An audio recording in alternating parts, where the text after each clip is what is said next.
Bismillahirrahmanirrahim. Assalamualaikum warahmatullahi ta'ala wabarakatuh. Dalam tugasan satu ini, saya memilih tajuk iaitu pelaksanaan solat berjemaah dalam kalangan mahasiswa Universiti Islam Selangor UIS. Nama diberi Muhammad Syahmi bin Muhammad Shah, nombor metrik 077889 daripada kelas ISM Usuluddin semester 5 kelas A. Artikel ini menggunakan data soal selidik terhadap 37 orang mahasiswa. Data empirikal dikumpulkan terlebih dahulu, kemudian penyelidik membuat kesimpulan tentang pelaksanaan solat berjemaah.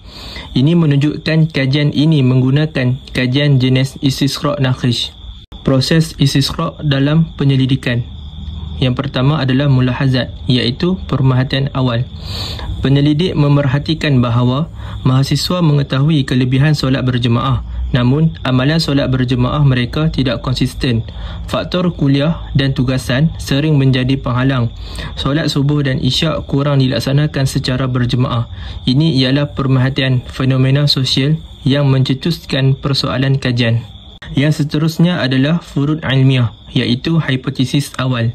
Daripada pemerhatian tersebut, penyelidik membentuk andaian awal bahawa yang pertama, mahasiswa mempunyai pengetahuan yang baik tentang fadilat solat berjemaah.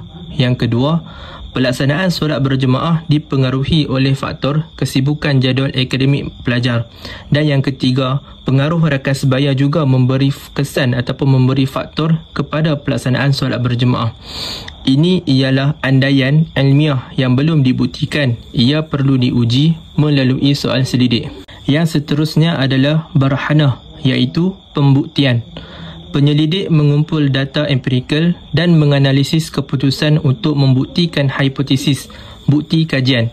86.5% pelajar memahami kepentingan solat berjemaah. Ini membuktikan hipotesis yang pertama.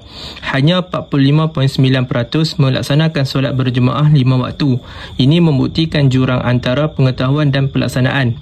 59.4% bersetuju bahawa rakan sebaya mempengaruhi amalan solat berjemaah. Ini membuktikan hipotesis. Ini menyokong hipotesis yang ketiga. 59.4% setuju kesibukan kuliah menghalang pelaksanaan solat berjemaah. Ini membuktikan hipotesis yang kedua. Ini ialah sumber penyelidikan yang saya guna dalam kajian ini. Ini pula adalah rujukan sumber penyelidikan yang saya guna dalam kajian ini. Sekian, terima kasih.